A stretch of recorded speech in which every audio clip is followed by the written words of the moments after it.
जी बिस्मिल्लाहिर्रहमानिर्रहीम। हम देख रहे थे सप्लाई ऑफ मनी को, और आज के दिन का टॉपिक हमारा इन्फ्लेशन, और इन्फ्लेशन की discussion we will like to start. Inflation क्या होती है?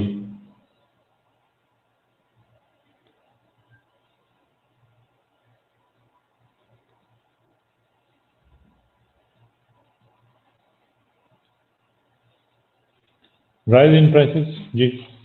Persistent increase in general price level is called inflation. Persistent, continuous हो रही हो इन्फ्लेशन। ये नहीं कि जी के आज कुछ 4 साल के बाद अगर प्राइस जो सी है वो ₹2 बढ़ गई है, हम उसको कहेंगे इन्फ्लेशन है। इन्फ्लेशन हमारी इकोनॉमी के अंदर आपकी persistent increase in general price level.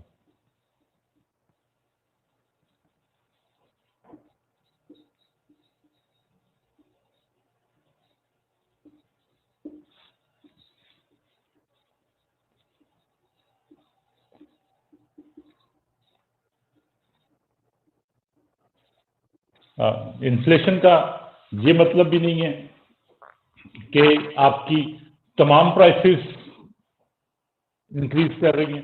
हम यहाँ पे जनरल प्राइस लेवल की बात कर रहे हैं कि एवरेज आउट होके हमें प्राइसेस के अंदर इजाफा नजर आ रहा हो। इन्फ्लेशन को मेजर किस तरह किया जाता है? How inflation can be measured?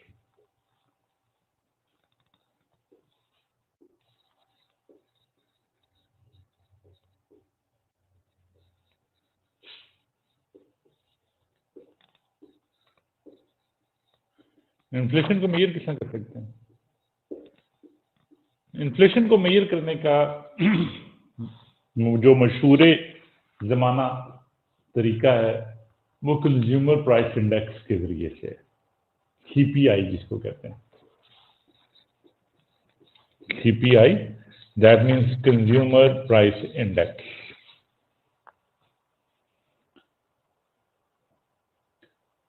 आप अगर किसी से पूछना हो कि इन्फ्लेशन कितनी है तो आप कह सकते हैं कि जी के सोना पिछले साल इतने का था, इस साल सोना इतने का हो गया। तो प्राइस में इजाफा कितना हुआ, कंपैरिजन करके पिछले साल से इस साल में आप कंपैरिजन किया। ₹100 का सोना था, इस दफा ₹110 का हो गया, तो आपने कहा 10% प्राइसेस राइज कर गई हैं। ऐसे ही है ना, कंपेयर करने का, प्राइसेस को कंपेयर करने का तरीका तो यही है। Last year price, current year price, दोनों के दरमियान में कंपैरिजन कर लें, आपको परसेंटेज चेंज नजर आ जाएगी। लेकिन ये तो सादा सादा था, एक आइटम के लिए तो आप इस तरह कर सकते हैं, लेकिन इकोनॉमी के अंदर तो एक आइटम नहीं है। इकोनॉमी के अंदर एक आइटम तो नहीं है, इकोनॉमी के अंदर एक से ज्यादा आइटम है। तो हम इकोनॉमिस्ट भाइयों ने क्या कहा, उन्होंने कहा जी कि आप इस तरह कीजिए कि आप वो, हम आपको ये एक तरीका बता देते हैं कंज्यूमर प्राइस इंडेक्स का। इस तरीके के जरिए से आप एक जो आपकी रेलिवेंट बास्केट ऑफ प्रोडक्ट जो कंज्यूमर्स को इफेक्ट करती है, आप उसमें रोल्स रॉयस की प्राइस ना डालें, आप उसमें कोई हाई फाई जो वॉचेज हैं उसकी इफेक्ट ना डालें। जो कंज्यूमर्स को इफेक्ट करने वाली प्रोडक्ट्स हैं, उन प्रोडक्ट्स की एक बास्केट बना लें। a basket of a product of products जो कंज्यूमर्स को इफेक्ट करने वाली, जनरल कंज्यूमर्स को इफेक्ट करती हैं, जनरल कंज्यूमर्स को जो इफेक्ट करती है। आप रॉकेट की कीमत उसमें नहीं डालेंगे कि रॉकेट पिछले साल इतना से था और इस साल, भाई रॉकेट का जनरल कंज्यूमर के साथ क्या ताल्लुक है? जनरल कंज्यूमर को कौन सी चीजें इफेक्ट करती हैं? आटा कितना था, दालें कितनी थी, पेट्रोल क्या था, चीनी की कीमत क्या थी, गैस की कीमत, यूटिलिटीज, रेंट कितना था, स्कूल की फीसेस कितनी थी। ये ऐसी चीजें हैं खाने पीने की, रिहाइश की, आपकी कपड़ों की, जो कि आपको हर जनरल कंज्यूमर को इफेक्ट करती हैं। तो उन्होंने कहा कि आप इस तरह कीजिए कि एक बास्केट ऑफ प्रोडक्ट आइडेंटिफाई कर लीजिए और उस बास्केट ऑफ प्रोडक्ट की जो प्राइसेस हैं उसके अंदर वेरिएशन को नोट करना है और उन वेरिएशंस के जरिए से you will be able to measure the inflation. Inflation को मेजर करना आपके लिए तब रेलिवेंट होगा जब आप बास्केट ऑफ प्रोडक्ट आइडेंटिफाई कर लेंगे और उसके जरिए से आप उस प्राइसेस, उन की प्राइसेस के अंदर जो वेरिएशन आई है उससे आपको अंदाजा हो सकेगा कि आपकी इकोनॉमी के अंदर इन्फ्लेशन हुई है या डिफ्लेशन हुई है या कांस्टेंट प्राइसेस रही हैं। क्लियर है? तो कंज्यूमर प्राइस इंडेक्स, पहली बात तो हमें ये समझ आई कि कंज्यूमर प्राइस इंडेक्स के अंदर आपको एक set of products, basket of products identify करनी है। जब वो बास्केट ऑफ प्रोडक्ट्स आप आइडेंटिफाई कर लेते हैं तो हमें बेस ईयर का ऑर्डर का कॉन्सेप्ट है। बेस ईयर स्टैट्स में आपने पढ़ा होगा, स्टैट्स में पढ़ा होगा base year. Index number, index number आपने पढ़े होंगे किसी वक्त, याद है?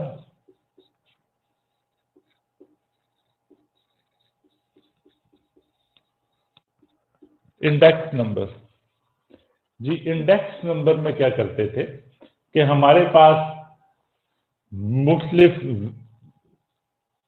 वैल्यूज होती थी, फॉर एग्जांपल 1, 2, 3, 4, और वो बेस ईयर की वैल्यूज को हम आइडेंटिफाई कर लेते थे। बेस ईयर की वैल्यूज को हम आइडेंटिफाई कर लेते थे और फिर इस बेस ईयर के साथ हम अगले सारे ईयर्स को कंपेयर करते थे। ऐसा ही था। बेस ईयर, आप बार बार बेस ईयर चेंज थे, अगर बेस ईयर चेंज कर लें तो फिर आपकी जो रेलिवेंसी है, आपके रिजल्ट्स की जो इंटरप्रिटेशन है वो आप अच्छी नहीं कर सकेंगे।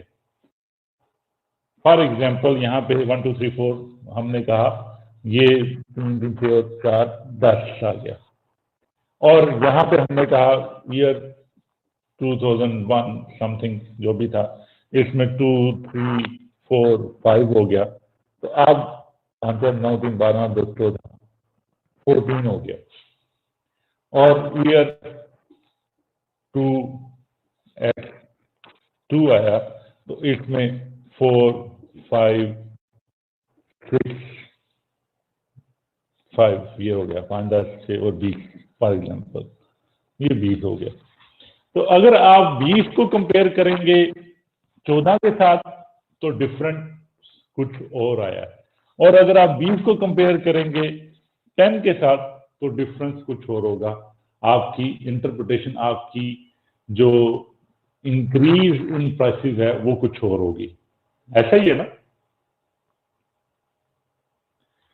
तो इंडेक्स नंबर में क्या करते हैं कि इंडेक्स नंबर में आप बेस ईयर कांस्टेंट कर लेते हैं कि बेस ईयर वाज दिस, उस बेस ईयर के साथ आप कंपैरिजन करते जाते हैं।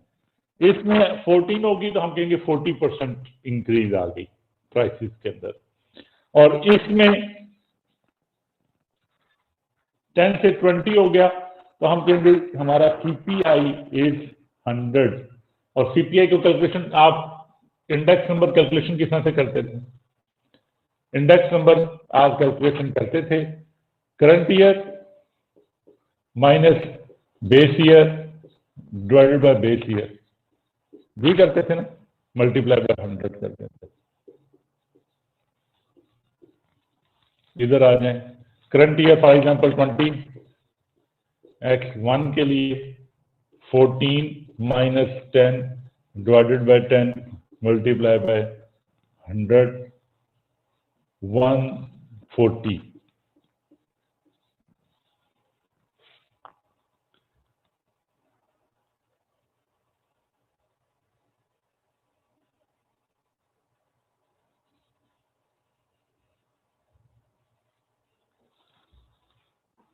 करंट ईयर में से बेस ईयर को किया, चेंज आई 4 डिवाइडेड बाय 440 आया जी। अच्छा अच्छा, क्या आंसर क्या आ रहा है इसका? आंसर 40। एंड आपसे कोई पूछे कि इस साल का बेस ईयर क्या है, तो बेस ईयर में 100 रहेगा, 100 इंडेक्स है। अगर base year will remain 100, base year will remain 100 and your current year is 140। 40 क्यों हो गया? क्योंकि 10 डिवाइडेड बाय 10 वाज 100। आप बेस ईयर 100 के ऊपर रखेंगे हमेशा। क्लियर है? तो आपको 140 इंडेक्स नंबर की टर्मिनोलॉजी के अंदर आप बात करेंगे तो index number of 20x1 is equal to 140। 140 हम कहेंगे इंडेक्स में।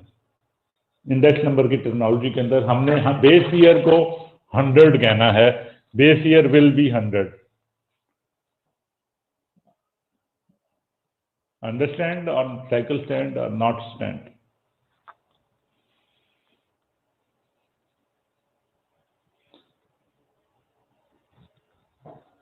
और इसी तरह से जो 20x2 है, इसके बेस ईयर के मुताबिक इंडेक्स नंबर को हम 200 कहेंगे। 100 था 10 के ऊपर, 20 के ऊपर 200 हो जाएगा। इसको बेस ईयर के मुताबिक, इंडेक्स नंबर के मुताबिक हम 200 कहेंगे।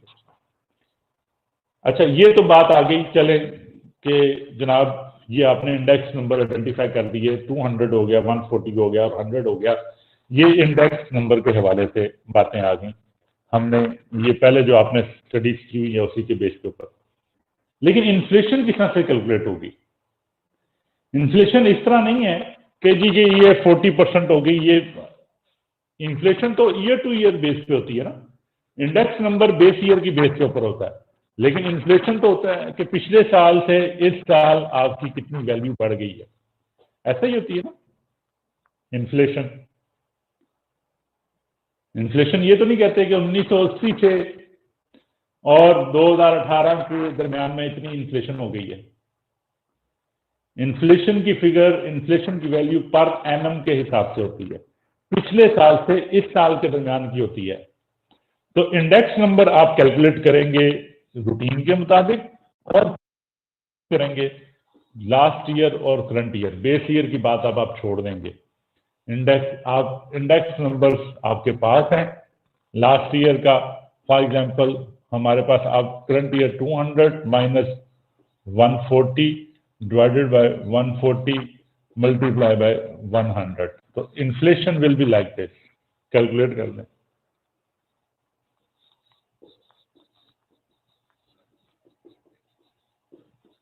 इन्फ्लेशन 42.86%। ये कैलकुलेशन है। सिर्फ हम मेजरमेंट की बातें कर रहे हैं, अभी हम डिटेल में नहीं गए। अभी हमने सिर्फ इंडेक्स नंबर को, क्योंकि कंज्यूमर प्राइस इंडेक्स है, उस इंडेक्स नंबर के हवाले से चीजें पढ़ी, उसको देखा कि इंडेक्स नंबर होता क्या है। इंडेक्स नंबर में बेस ईयर की इंपॉर्टेंस क्या होती है। बेस ईयर आपकी 100 वैल्यू को डिटरमिन करता है। उस बेस ईयर से आपकी वैल्यू 100 से अबव और ऊपर और नीचे जा रही होती है। बेस ईयर को अगर आप चेंज कर दें तो आपके index number will give a different result. अगर हम कहें कि 20 is our base year, this is 100, तो क्या होगा? 10 विल बिकम 50। 10 जो सा है ये 50 की क्लास बन जाएगा। बेस ईयर चेंज करने से आपके इंडेक्स नंबर की वैल्यू चेंज हो जाती है। क्लियर है? और आपका कंपैरिजन चेंज हो जाता है। और बेस ईयर के से जो या इंडेक्स नंबर से जो हमारे पास फिगर्स आ रही हैं उनको ईयर टू ईयर बेस पे हम कैलकुलेट करते हैं, तो हम अपनी वैल्यू इन्फ्लेशन की ढूंढ पाते हैं। यहां पे देखते हैं जी, एक continuous persistent increase in general price level, ये price change adjusted for inflation, वो रियल रेट हमने नॉमिनल जो विदाउट एडजस्टमेंट है, अनएडजस्टेड, ये हमने चीजें देखी हुई हैं पहले। मेजरिंग इन्फ्लेशन, इन्फ्लेशन को मेजर करना है, कंज्यूमर प्राइस इंडेक्स से करें। A measure of weighted average of prices, ये मैं फोकस करना चाह रहा हूं, of a basket of goods and services. अब जनाब कंज्यूमर प्राइस इंडेक्स आ गया, आपने कहा जी कि बहुत अच्छी बात है, सीपीआई, आपने बास्केट ऑफ गुड्स लिखा, आपने कहा फूड आइटम, शेल्टर, क्लॉथिंग,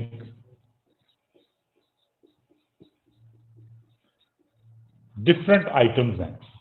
अब वेटेड एवरेज आपको लेनी है, आपको वेटेड एवरेज का भी कॉन्सेप्ट है ना, वेटेड एवरेज कितनी जिसकी इंपॉर्टेंस है उसको उतनी ही इंपॉर्टेंस इधर देनी है। फूड के अंदर आपके कुछ डेयरी प्रोडक्ट्स हैं, आपकी कुछ मीट प्रोडक्ट्स हैं, आपकी कुछ वेजिटेबल्स हैं, आपके कुछ दालें और आपकी जो डिफरेंट प्रोडक्ट्स हैं, पोल्ट्री आइटम्स हैं सारे, तो ये डिफरेंट आपके पास। अब जो आपने बास्केट इकट्ठी की है जिसके अंदर आपने डिफरेंट प्रोडक्ट किए हैं, उसको ये सारी प्रोडक्ट्स उसके अंदर रिप्रेजेंट हो रही होंगी कहीं ना कहीं। डेयरी प्रोडक्ट के अंदर हम दूध की कीमत, दही की कीमत, मक्खन की कीमत शायद हम आइडेंटिफाई कर रहे होंगे, लेकिन वेटेड एवरेज, वेटेड एवरेज क्या कि आपकी जो इकोनॉमी के अंदर दूध का इस्तेमाल कितना है, आपके कंज्यूमर्स की इनकम में से कितना हिस्सा दूध के ऊपर वो स्पेंड करता है, उसके मुताबिक आप उसको वेटेज देंगे। विदाउट दैट वेटेज आपकी जो बास्केट है उसकी इंपॉर्टेंस नहीं होगी। फॉर एग्जांपल अगर मैं स्ट्रेट फॉरवर्ड निकालूं, मैं कहूंगी कि डेयरी की कीमत थी 100, मीट की थी 200, वेजिटेबल की थी 300, तो ये क्या होगा, मैं कहूंगा 3 और 3 600 डिवाइडेड बाय 3 किया तो मेरे पास 200 की एक एवरेज आ जाती है। दैट विल बी, इसकी फूड की straight forward without weightage average निकालूंगा तो 200 आ जाएगी, क्योंकि डिवाइड बाय 3 इक्वल वेटेज दे दूंगा। लेकिन अगर मुझे पता है कि कंज्यूमर वेजिटेबल्स के ऊपर 20% खर्च करते हैं, मीट के ऊपर 30% खर्च करते हैं, और डेयरी प्रोडक्ट के ऊपर फॉर एग्जांपल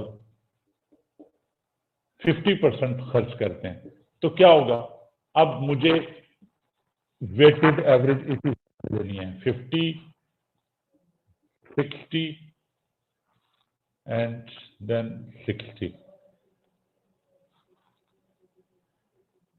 120, 170, और अब मेरी एवरेज चेंज हो जाएगी। एवरेज करें इसकी 170 डिवाइड बाई 3 कर दें, 56 पे 57 पे आ जाएगी। इम्पैक्ट देखें कितना बड़ा आया वेटेज देने से, कि आपने सिर्फ जो मेजर आइटम थी उसका 20% आपकी कंजम्पशन के अंदर इस्तेमाल होता है, तो आपको एवरेज के अंदर you need to adjust for that. If you don't adjust you will not give a true representation. अगर इसकी कीमत 300 की बजाय जाए तो कंज्यूमर को बहुत ज्यादा फर्क नहीं पड़ेगा। तो इसी वजह से जब सीपीआई के अंदर हम कैलकुलेशन करते हैं तो सीपीआई में we take weightage of each item और उसकी कंजम्पशन की के अंदर इंपॉर्टेंस की बेस के ऊपर हम उसको अपने कैलकुलेशन के अंदर लेते हैं। जैसे आप यहां पे देखें ये हमारे पास एक एग्जाम्पल है। एग्जाम्पल में इंडेक्स उसने दिया 106। अब 106 का मतलब क्या है कि जनाब फूड के अंदर जो पोल्ट्री, जो वेजिटेबल, जो मीट और जो बाकी प्रोडक्ट्स थी, उन सब की को जब हमने बेस ईयर के साथ उनकी प्राइसेस को कंपेयर किया तो बेस ईयर कंपैरिजन के बाद हमारे पास इंडेक्स, वेटेड प्राइस इंडेक्स आपके पास 106 आ रहा है। फूड डज नॉट मीन कि एक चीज, फूड के अंदर फिर जो बाकी सारी चीजें उनको भी हमने डिस्कस कर लिया है। सीपीआई क्रिएट करने के लिए हमें इंडिविजुअल आइटम्स को कैलकुलेट करना, देखना पड़ता है उनकी वैल्यूज, प्राइसेस लास्ट ईयर की, इस ईयर की, बेस ईयर की, और उनके साथ उनकी बेस के ऊपर हमारा इंडेक्स नंबर कैलकुलेट होता है फॉर ईच आइटम। देन फिर दोबारा वेटेज आ जाती है। वेटेज क्या है? वही बात कि फूड का कितना, आपकी कंज्यूमर्स कितना हिस्सा फूड के ऊपर स्पेंड करते हैं, अपनी कंजम्पशन का कितना शेल्टर पे स्पेंड करते हैं, कितना क्लोथिंग पे करते हैं, कितना। तो weightage is on the basis of their importance, वो आपकी इम्पोर्टेंस कितनी है, उसी की बेस के ऊपर हमने क्या किया, प्राइस इंडेक्स हम क्या करते थे, x into W, x W summation of XW, WX divided by W। Weightage निकालने के लिए क्या करते थे, ये summation of W, summation of XW divided by summation of W, तो वो आपकी वेटेड एवरेज निकल आती थी। यही काम किया, price into weightage, waiting rate, ये उसने निकाला इक्वेशन के लिए। ये आपके पास ये आ गया, divided by 100, 102.99 CPI index, weighted CPI index for this current year is 102.99। लेकिन वो कहते हैं यहाँ पे आपने बहुत एहतियात करनी है। इसका मतलब ये नहीं है कि आपकी इन्फ्लेशन 102.99 के मतलब समझें कि 2.99 आपकी इन्फ्लेशन हुई है। नहीं भाई, क्यों? क्योंकि आप जो वेट इंडेक्स नंबर के अंदर बेस ईयर इस्तेमाल कर रहे थे, वो हो सकता है आपका लास्ट ईयर ना हो, वो बेस ईयर आप कोई और यूज कर रहे थे। तो इसलिए आपको सिर्फ सीपीआई अगर दिया जाए तो उससे आप इन्फ्लेशन कैलकुलेट नहीं कर सकते। लास्ट ईयर और करंट ईयर का सीपीआई दिया जाएगा तो उससे आप कैलकुलेट कर पाएंगे। जैसे यहाँ पे एग्जाम्पल भी, let's say weighted price index after the next year is 106, 106 था। अब वो आप दोबारा ये मत समझिएगा कि 6% इन्फ्लेशन इंक्रीज की है। पिछले साल 103 था, एक दफा 106 है, तो that means 106 minus 103 multiply by 100, 2.91% इस ईयर के अंदर इन्फ्लेशन में इजाफा हुआ है, इन्फ्लेशन हुई है 2.91%। क्लियर है? सीपीआई सादा सा है, लेकिन स्टूडेंट्स को क्योंकि हमारी रूटीन के इस्तेमाल की चीज नहीं है, समझ नहीं आती कि जी कि कैसे हो रहा है, बेसिक क्या है। एक बास्केट ऑफ प्रोडक्ट्स हैं, उनकी कीमतों को आइडेंटिफाई कर रहे हैं और उनकी कीमतों को हम बेस ईयर के साथ इंडेक्स नंबर में कन्वर्ट कर रहे हैं और फिर उन इंडेक्स नंबर को डिफरेंट ईयर्स के इंडेक्स नंबर को आपस में कंपेयर करके हम इन्फ्लेशन आइडेंटिफाई कर रहे हैं। पाकिस्तान में अगर कहते हैं ना कि हमारी 6% इन्फ्लेशन रेट है, तो हम क्या करते हैं कि इंडेक्स नंबर जो हमारे पास करंट प्राइसेस, शायद हमारी बेस ईयर 1980 का बेस ईयर होगा, जो भी बेस ईयर को आइडेंटिफाई किया हुआ है, उसके साथ हमारी करंट प्राइसेस को कंपेयर करते हैं। और लास्ट ईयर भी इसी तरीके के साथ हमने करंट प्राइसेस को बेस ईयर के साथ कंपेयर किया हुआ था। उससे जो इंडेक्स निकलता है दोनों सालों का, उनको आपस में कंपेयर करते हैं और उसकी बेस के ऊपर हम इन्फ्लेशन की फिगर बताते हैं। परसेंटेज में 6% है, 7% है, 8% है, 9% है। This is the basic calculation, basic measurement of inflation in an economy through the use of CPI, consumer price index. Clear हो गया? अब लिमिटेशन ऑफ सीपीआई, कई दफा ये क्वेश्चन पूछ चुका हुआ है, what are the limitation, what are the methods used for the measurement of the inflation and what are the limitations. Limitation है जनाब, not fully representative, क्योंकि एवरेज है। एवरेज क्या होती है? एवरेज होने की वजह से ये फुली रिप्रेजेंटेटिव नहीं है। आपकी हो सकता है कि प्राइसेस हम के इन्फ्लेशन हुआ जी 6%, इसका ये मतलब नहीं है कि आपकी इकोनॉमी के अंदर तमाम प्रोडक्ट्स की प्राइसेस 6% इंक्रीज कर गई हैं। क्या इसका ये मतलब है कि दूध जो था पहले 100 रुपए का अब 106 का हो गया है, जो आपकी माचिस थी वो भी 6% बढ़ गई है, जो आपकी बिजली है वो भी 6% बढ़ गई है जी, क्योंकि एवरेज है। तो एवरेज क्या होती है? कम ज्यादा 1 2 3, इनको एवरेज करना हो तो क्या करेंगे? 6 डिवाइडेड बाय 3 2। अब ये कहें कि ये भी 2 है, 2 2 और 2 और ये मिलकर 6 बना हुआ है, तो ऐसे गलत होगा। आप इस आंसर से, इस एवरेज से ये आइडेंटिफाई नहीं कर सकते कि तमाम वैल्यूज सेम है, यही है, ये नहीं है। इसका ये मतलब नहीं है। हाँ, इसका ये मतलब है कि एवरेज है, एवरेज क्लियर है। ये average is a distortion in our calculation. Average हमारी जो रिजल्ट आ रहा है वो एवरेज रिजल्ट आ रहा है। वो जरूरी नहीं है कि हर एक चीज उसी के ऊपर इस तरह कोई प्राइस, किसी की प्राइसेज हो सकते हैं बड़ी हो, किसी की प्राइसेज हो सकते हैं पिछले साल से कम हुई हो, लेकिन एवरेज आउट होके आपको बता रहा है कि जी कि this is how the inflation has affected. Then prices के अंदर फर्क सिर्फ इन्फ्लेशन की वजह से नहीं आता। प्राइसेस के अंदर फर्क आपकी क्वालिटी ऑफ गुड और सर्विसेज के अंदर चेंज की वजह से भी तो आ सकता है। दूध की कीमत पहले 100 रुपया थी, अब 110 रुपये हो गया। अब ग्वाले ने दूध के अंदर पानी मिलाना कम कर दिया हुआ है। ओवरऑल लोगों की क्वालिटी अच्छी हो गई है, फूड अथॉरिटी वालों ने छापे मारने शुरू कर दिए हैं, तो अब ग्वालों ने उसकी कीमत बढ़ा दी। इसका मतलब ये नहीं है कि प्राइसेस इन्फ्लेशन की वजह से बढ़ी हैं या डिमांड और सप्लाई के अंदर या कोई और।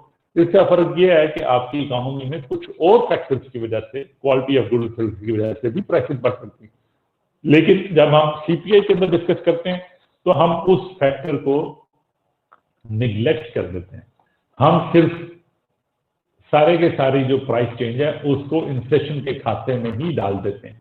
ऐसा ही है ना, दूध की कीमत अगर 100 रुपए थी, इस साल 110 हो गई है, तो हम तो ये नहीं कहेंगे कि इसमें से 4 रुपए इन्फ्लेशन की वजह से बढ़े और 6 रुपए क्वालिटी की वजह से बढ़े। ऐसे तो नहीं होता, इतना कैलकुलेशन कर नहीं पाते हम सीपीआई के अंदर। तो इस वजह से भी हमारा कंज्यूमर प्राइस इंडेक्स सारी की सारी प्राइस चेंज को इन्फ्लेशन के खाते में डाल देता है, जो कि एक लिमिटेशन है, हम कर नहीं सकते उसके अंदर चेंज। और index number problem, index number problem भी है जी। इंडेक्स नंबर की जो अपने प्रॉब्लम है कि आप बेस ईयर के साथ कंपेयर कर रहे हैं। अगर बेस ईयर चेंज हो जाए तो फिर क्या है? और बेस ईयर बढ़ गया था, कम हो गया था, बेस ईयर अनएक्सपेक्टेड ईयर था, फॉर एग्जांपल बेस ईयर में प्राइसेस बहुत ज्यादा शूट की हुई थी और आप उसके साथ कंपेयर कर रहे हैं और फिर कह रहे हैं कि कम है, तो वो that is a debatable issue. तो बेस ईयर के भी प्रॉब्लम है। तो लिमिटेशन ऑफ सीपीआई के अंदर एक तो फुली रिप्रेजेंटेटिव नहीं है क्योंकि एवरेज है, दूसरा इसके अंदर quality of goods and services को आइडेंटिफाई नहीं करते हो, सारे के सारे खाता हम इन्फ्लेशन के खाते में डालते हैं चेंज को। तीसरा बेस ईयर जो है वो हमारे लिए एक इशू है कि बेस ईयर अगर अनएक्सपेक्टेडली खराब हो या चेंज हो तो उससे बाकी प्रॉब्लम्स क्रिएट होती हैं। क्लियर है जी?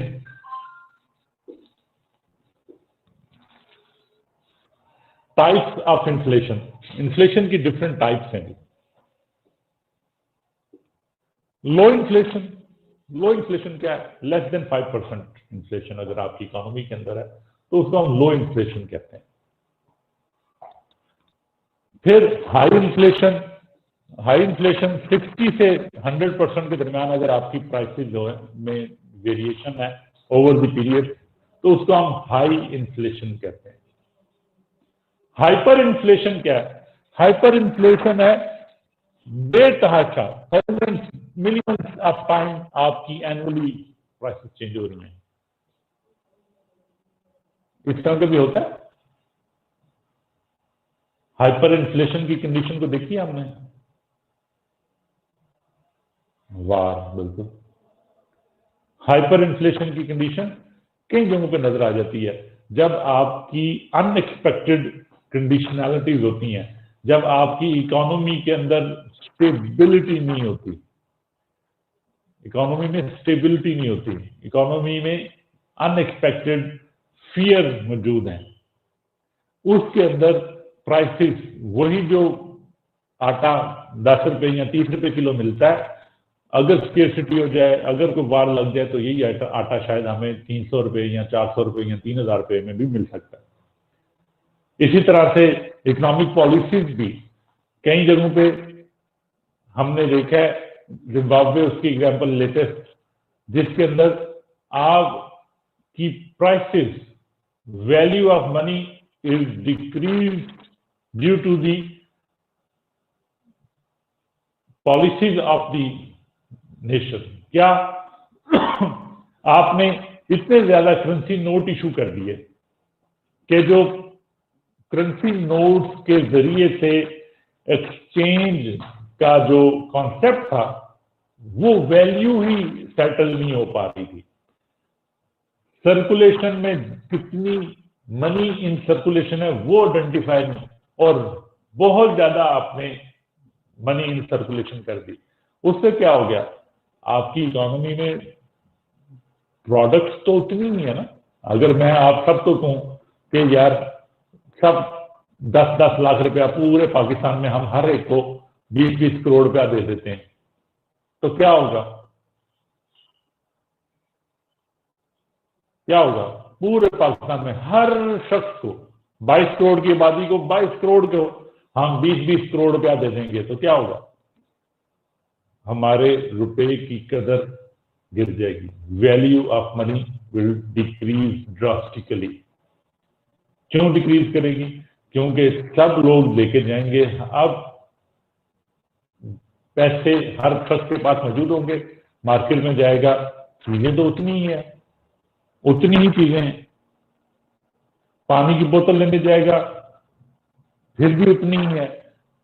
आइसक्रीम लेने जाएगा, चीजें तो उतनी हैं। अब वो चीजों की कीमत बढ़नी शुरू हो जाएगी।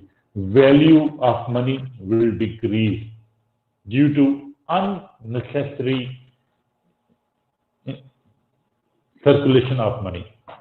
मनी सप्लाई को इंक्रीज करने से वैल्यू ऑफ मनी डिक्रीज होगी। हमने जो अभी पिछला भी पढ़ा है फिशर इक्वेशन, उसमें भी हमने ये देखा था कि जनाब आप डबल दी सप्लाई डबल दी प्राइसेस। क्या वजह थी? हम सप्लाई को डबल कर रहे हैं, लेकिन जो प्रोडक्ट्स हैं वो तो उतनी ही है ना भाई।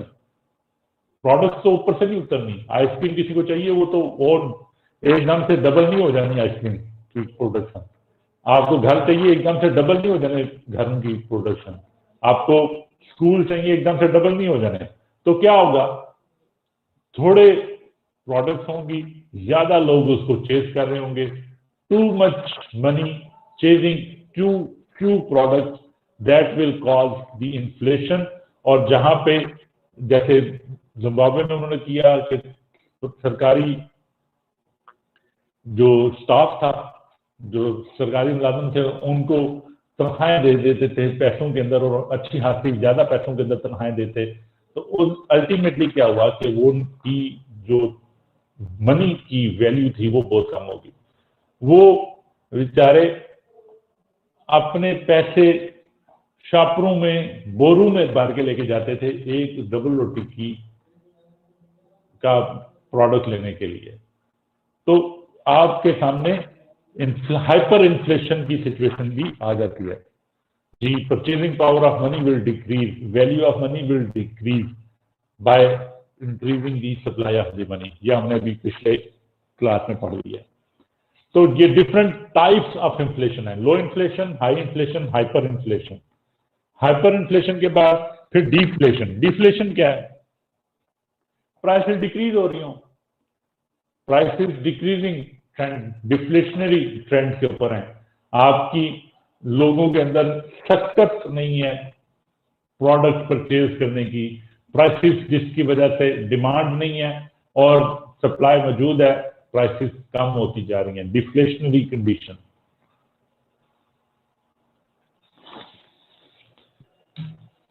जापान की एग्जांपल है, जहां पे लोग मौजूद नहीं है कंजम्पशन के लिए, वहां की आबादी कम होती जा रही थी और आबादी की कमी की वजह से डिमांड कम हुई, डिमांड की वजह से उनकी सप्लाई मौजूद थी लेकिन इकोनॉमी के अंदर कंजम्पशन नहीं थी, तो आपकी प्राइसेस डिक्रीजिंग ट्रेंड पे थे।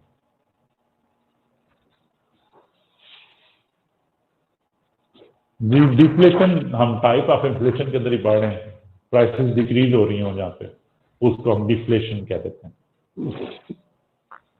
सीधा सा ख्याल है ये तो इन्फ्लेशन के अपोजिट हुआ डिफ्लेशन, तो हम इसको यहाँ पे क्यों पढ़ रहे हैं?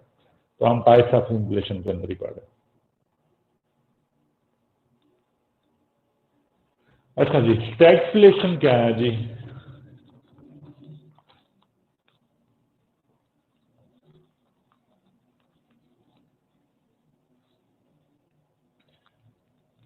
Slow economic growth combined with high employment.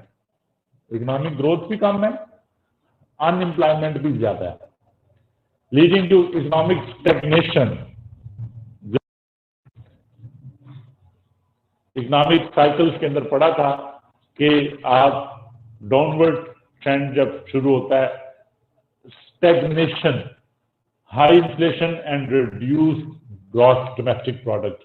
लोग क्योंकि अनएम्प्लॉयमेंट हाई हुई है, इकोनॉमिक ग्रोथ स्लो है, प्रोड्यूसर प्रोडक्शन करनी छोड़ देंगे, डिमांड बढ़ रही होगी लेकिन आपकी प्रोडक्शन नहीं हो रही, जिसकी वजह से प्राइसेस तो बढ़ रही हैं लेकिन साथ ही आपकी जीडीपी भी नहीं बढ़ रही और अनएम्प्लॉयमेंट भी हाई है। अनएम्प्लॉयमेंट भी हाई है, जीडीपी भी नहीं बढ़ रही।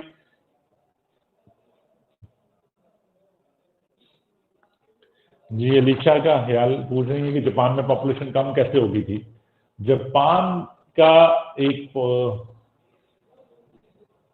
प्राइस पॉपुलेशन कंट्रोल किया उन्होंने, और जापानीज जो भी काम करते हैं वो बहुत एक्सट्रीम लेवल पे कर लेते हैं। तो इस वक्त भी जापान का एक तो पॉपुलेशन कंट्रोल किया, दूसरी उनका जो लाइफ का स्पैन है वो बढ़ा है। तो दो तरफ से उनको मसला हुआ कि जो इनफ्लो था पॉपुलेशन, नई पॉपुलेशन आने का, वो कम हो गया और डेथ जो वो रिड्यूस हुई। तो उससे क्या हुआ कि आपका जो कंज्यूमर बेस होती है वो यंग पीपल होते हैं, कंज्यूमर बेस आपकी इकोनॉमी के अंदर। जो ओल्ड पीपल है वो उस तरह की कंजम्पशन नहीं करते, उस तरह की इकोनॉमी के अंदर इकोनॉमिक एक्टिविटीज भी परफॉर्म नहीं कर रहे होते। तो इकोनॉमी उस जापान के अंदर फिर एक प्रॉब्लम आ गया, उनकी जो division of their population age, that was very alarmingly problematic. इस वक्त भी जापान सबसे ज्यादा बूढ़े लोगों की रिहाइश का है। Average age of Japan is highest. तो उस वजह से पॉपुलेशन के अंदर वेरिएशन बहुत ज्यादा आ गई और वो कर दिया। अच्छा जी, वेज स्पिरल इन्फ्लेशन, इसको हम कॉस्ट पुश इन्फ्लेशन के अंदर देख लेते हैं। और माइल्ड इन्फ्लेशन क्या है कि स्लोअर डिग्री पे है लेकिन इन्फ्लेशन हो रही है, slow rate of inflation 2 to 4%। Mild inflation अच्छी पॉजिटिव ग्रोथ के लिए जरूरी होती है कि इतने लेवल की इन्फ्लेशन रहे, ये इंसेंटिवाइज रखेगी लोगों को प्रोडक्शन करने के लिए, लोगों को मजीद अपने टाइम और एफर्ट्स देने के लिए। माइल्ड इन्फ्लेशन आपकी इकोनॉमी की ग्रोथ के लिए जरूरी होती है।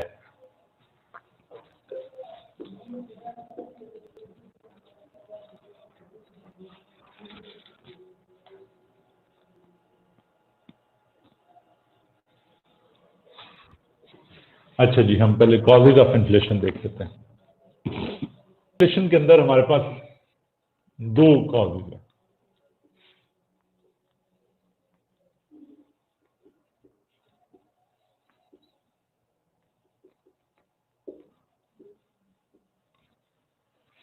Cost push inflation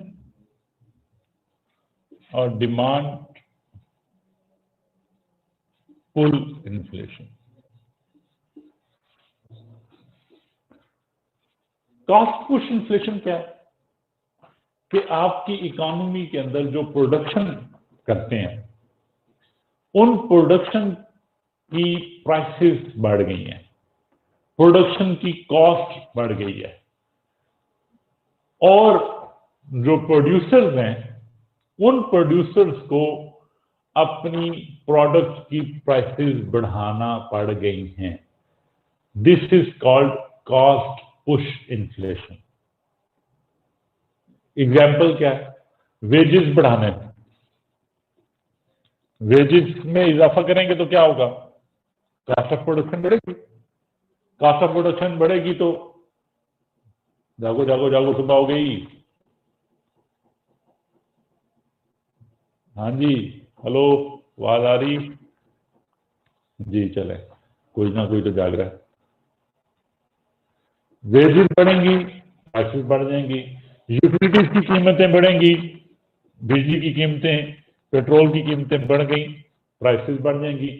cost push inflation is related to link to your price of raw material, your price of factor of production.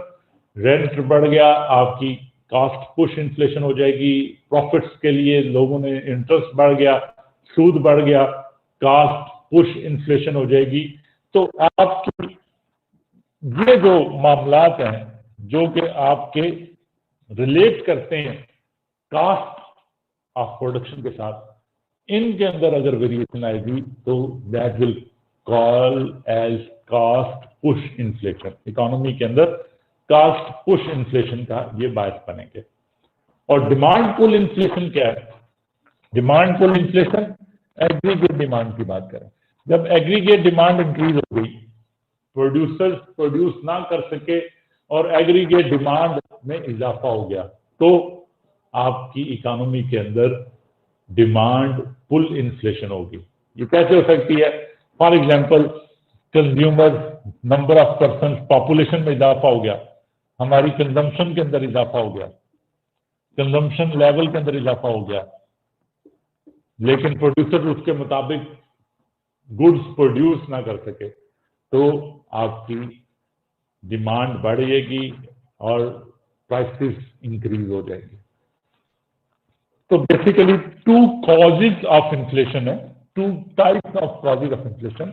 One is cost push inflation, other is demand pull inflation. Cost push inflation क्या है जी? यहां पे देखते हैं, cost push inflation, this is where cost of input in product increases, so in order to protect profit margin, to preserve profit margin, a firm will push up the final price of the good. There are some inputs that affect a number of different product categories and so contribute greatly to inflation. जैसे petrol की prices, dollar का rate, import prices, ये input सब products को, ज्यादा products को असरअंदाज करेंगी। तो इसके अंदर कोई चेंज आती है तो कॉस्ट पुश इन्फ्लेशन बढ़ जाती है। Oil prices 1970, the price in the USA increased drastically. This meant that any product that relied on oil, जैसे हम पेट्रोल की बात कर रहे हैं, तो क्या हो रहा है जी? यहाँ पे देखें, we were on long short run aggregate supply.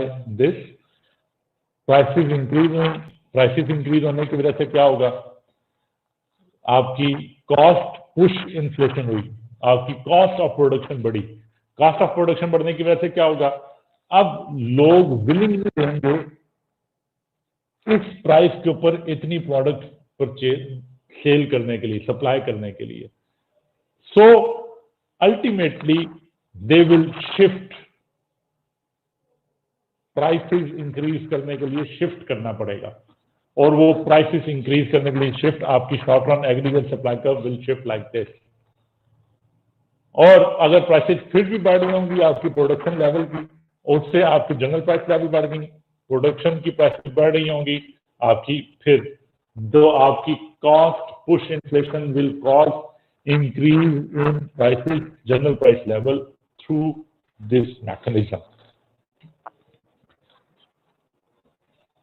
Example कौन सी हैं? सेवरल रीजन, लेबर कॉस्ट का हमने वेजेस को देखा, एक्सपेक्टेशन एंड इन्फ्लेशन, इन्फ्लेशन की एक्सपेक्टेशन पे भी प्रोड्यूसर्स को लगता है कि जी के जो हम आज चीजें बेच रहे हैं अगले साइकिल के अंदर हमें इसके अंदर ज्यादा पैसे लगाने पड़ेंगे, क्योंकि इन्फ्लेशन की एक्सपेक्टेशन हो जाए तो भी वो ज्यादा प्राइस डिमांड करना शुरू करेंगे अपनी सप्लाई करने के लिए। तो expectation of inflation is also an component and reason for cost push inflation. Component cost जैसे रॉ मटेरियल वगैरह है वो अगर आपके बढ़ जाता है, इंटरेस्ट बढ़ जाता है, हायर इनडायरेक्ट टैक्सेस हायर हो जाते हैं, जैसे सेल टैक्स बढ़ा दिया जाए तो कॉस्ट पुश इन्फ्लेशन को जाहिर करेगा। और cost of import rising, exchange rate अगर आपका डॉलर जिस तरह से हम डिक्रीज कर रहे हैं तो हमारे कॉस्ट ऑफ इंपोर्ट्स बढ़ रही है, तो कॉस्ट ऑफ इंपोर्ट्स बढ़ने से हमारा कॉस्ट पुश इन्फ्लेशन इकोनॉमी को अभी भी करंटली हिट किया हुआ है। अच्छा, वो जो हम वेज प्राइस स्पिरल की बात कर रहे थे कि होगा क्या, वेज प्राइस स्पिरल क्या होता है कि इकोनॉमी के अंदर जो लेबर है वो क्या कहता है, लेबर कहता है कि भाईजान पिछले साल इन्फ्लेशन थी, last year prices was 100, current year prices has increase to 110, that mean for example 10% inflation हो गई है। आप मुझे मेरी वेजेस के अंदर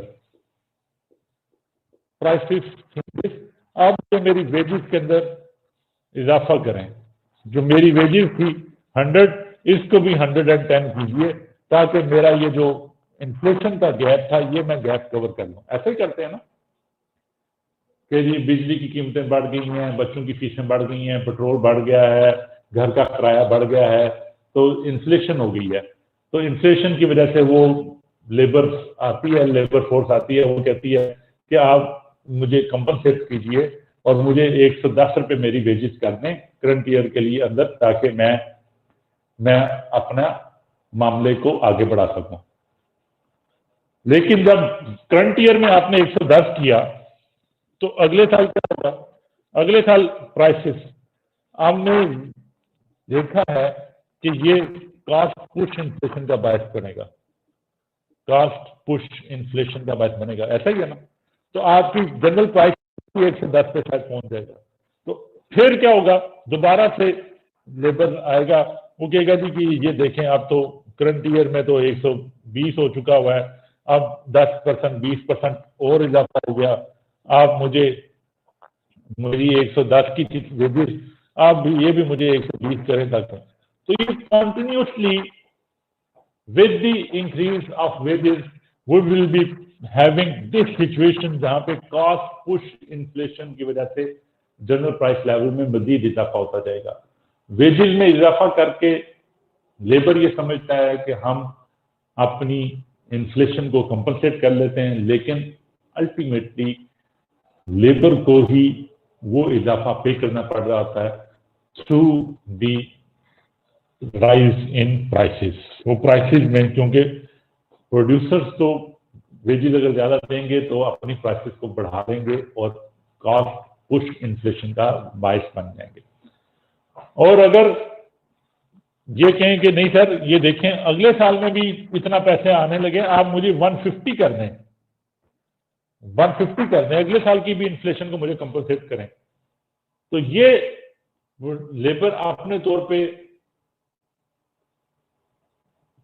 समझदारी का मुजाहरा कर रहे होंगे, लेकिन ये समझदारी का मुजाहरा नहीं होगा। वेज प्राइस स्पिरल, वेज बढ़ेगी प्राइस बढ़ना शुरू हो जाएगी, वेज बढ़ेगी प्राइस बढ़ेगी, वेज बढ़ेगी प्राइस बढ़ेगी, एक सर्कुलर फ्लो बन जाएगा। वेज और प्राइस के दरमियान में वेजेस बढ़ाई प्राइस बढ़ गई, वेजेस बढ़ाई प्राइस बढ़ गई, कभी भी कंट्रोल नहीं हो पाएगा। इसी वजह से इकोनॉमिस्ट ये कहते हैं कि इन्फ्लेशन को कंट्रोल करने का या आपके लेबर को इन्फ्लेशन की कंपनसेशन देने का ये तरीका नहीं है कि उसकी वेजेस के अंदर इजाफा कर दें, क्योंकि वेजेस में इजाफा अल्टीमेटली आप प्राइसेस के अंदर दोबारा से डाल देंगे. This is called wage price spiral, an effect whereby a rise in wages increases the disposable income of the people, which therefore increases demand for goods. अब वो जो कॉस्ट पुश भी आ गया और डिमांड पुल भी आ गया, increasing prices. The rising prices, inflation cause great demand for higher wages, therefore increasing disposable income and so on. तो वो इम्पैक्ट आपका चलता रहेगा वेज प्राइस स्पिरल की सूरत में. Demand pull inflation, demand pull आपने देख लिया है, और ये डिमांड वाज हियर, कंजम्पशन वगैरह बढ़ी, आपकी इन्वेस्टमेंट बढ़ी, डिमांड इंक्रीज गई, लेकिन प्राइसेस के अंदर इजाफा आप इधर देख सकते हैं. This is demand pull inflation. और डिमांड पुल इन्फ्लेशन की रीजंस क्या हो सकते हैं? फिस्कल स्टिमुलस, एग्रीगेट डिमांड को बढ़ाने के लिए टैक्स कम कर दिया, फिस्कल गवर्नमेंट ने स्पेंडिंग ज्यादा कर दी फिस्कल स्टिमुलस के जरिए से. मॉनिटरी स्टिमुलस, आप इंटरेस्ट रेट को कम कर दें, मॉनिटरी स्टिमुलस. और डेप्रिसिएशन ऑफ एक्सचेंज रेट को डेप्रिशिएट, एक्सपोर्ट बढ़ जाएंगी, इंपोर्ट कम हो जाएंगी एक्सचेंज रेट को डेप्रिशिएट करने से, तो वो भी आपको एग्रीगेट डिमांड बढ़ाएगा. Fast growth in other countries, जैसे पाकिस्तान के एग्रीगेट डिमांड बढ़ सकती है अगर अफगानिस्तान के अंदर तेजी के साथ ग्रोथ हो, तो उसका भी इम्पैक्ट हमारी इकोनॉमी पे आएगा.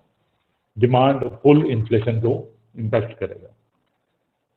जी, इसको जरा काइंडली ध्यान से देखिएगा. कोई अगर क्वेश्चन हो, कोई अंडरस्टैंडिंग का इशू हो, वो जरूर डिस्कस करें. इंपॉर्टेंट टॉपिक है. अल्लाह हाफिज़.